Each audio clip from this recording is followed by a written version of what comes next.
Hello, good afternoon. COVID-19 has created a global crisis, one that is affecting millions of children around the world. As the Chief Program Officer at Right to Play, I led the implementation of a rapid and thoughtful response to the pandemic for the 2.4 million children we serve each year in 14 countries in Africa, Asia, and the Middle East. At Right to Play, we have always believed in the power of play-based learning to transform children's lives.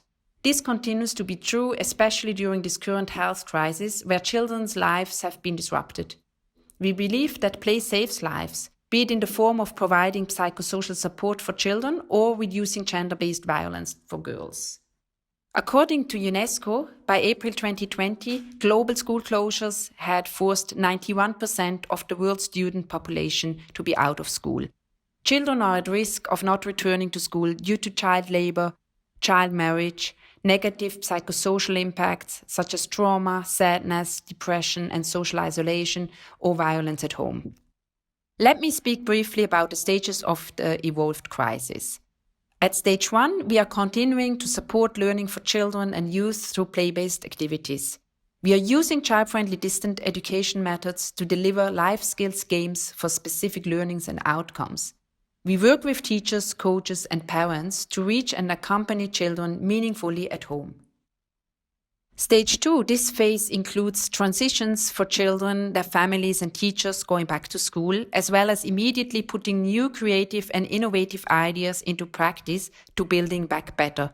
Teaching methods in classrooms may change in the future, and non-formal and informal learning, as well as parental support for formal learning at home, may become more important. These steps, while keeping the momentum, should result in approaches and systems with a renewed and improved vision, allowing us to be better prepared for the future because of the progress we've made in implementing new approaches and because of the readiness and flexibility of systems and stakeholders. Presently, we are between phases 2 and 3 overall. Right to Play's immediate and longer-term response to the COVID-19 crisis focuses on delivering health and psychosocial support activities remotely to children and parents. We adapted our existing frameworks for distressed children in contexts of vulnerability towards activities for skills building as shown on our screen. Here we can see how we translated this framework into practice, a game around staying healthy and washing hands. Beyond this crisis, children in the 21st century will need to develop towards constantly reinventing themselves in a fast-changing environment, be agents of their own and the surrounding change, and remain creative for a peaceful and productive society. An example is being seen on the slide. This framework was made available to all country teams and partners, and step-by-step guidance for contextualized game development is described in this one-pager. The games combine guidance from scientific institutions with a playful approach to foster subject knowledge and social-emotional skills building in and out of school. For successful implementations, Right to Play always builds on partnerships by providing technical assistance to government and international cooperation partners for integrating playful learning into distance learning and by making our play-at-home resource available to partners around the globe. Our program activities focus on capacity building to integrate play-based learning into regular and sustainable teaching practices, plans, and policies. Advocacy and social mobilization, including parents and communities, and service provision, including distribution of materials. The present crisis has allowed us to serve more than 10 million children by using radio, television, and internet applications like e-learning. In Mozambique, for example, the Ministry of Education integrated playful learning in their nationally broadcasted TV lessons, reaching 1.2 million children. We supported the ministry in designing and follow up through WhatsApp and awareness raising so that children don't miss the lessons. In Lebanon, we supported the Sat7 network in broadcasting Puzzle TV, a play-based learning show reaching over 1 million children in Lebanon and about 5 million in the region overall.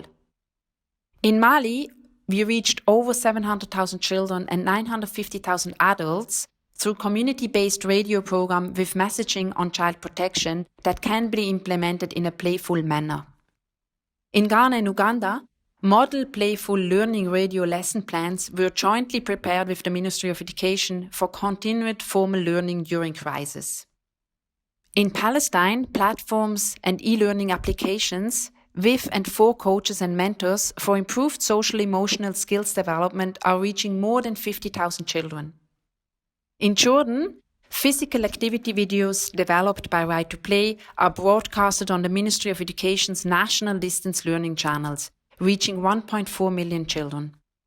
In Tanzania, over 2.2 million children are reached through radio drama on education and gender equality broadcast by Radio Free Africa. So what's next? How can we make sure we don't lose the efforts and progress made?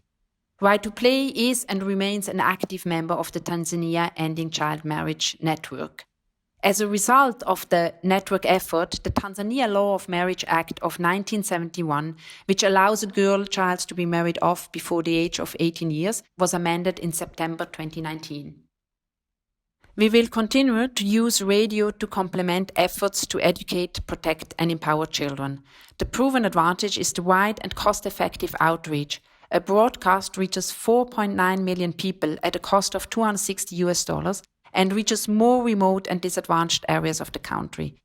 With regards to new technologies, Audiopedia is an easy-to-use structured audiobook that can be navigated by illiterate users. Finally, our team, together with government education officials, have modified the Teacher Network's mandate to now include supporting home learning and health initiatives for children in their neighborhoods. For example, teachers have developed learning materials which were distributed to parents through the schools. Teachers are also using Right to Play games to teach children appropriate hand washing practice. Thank you for your attention.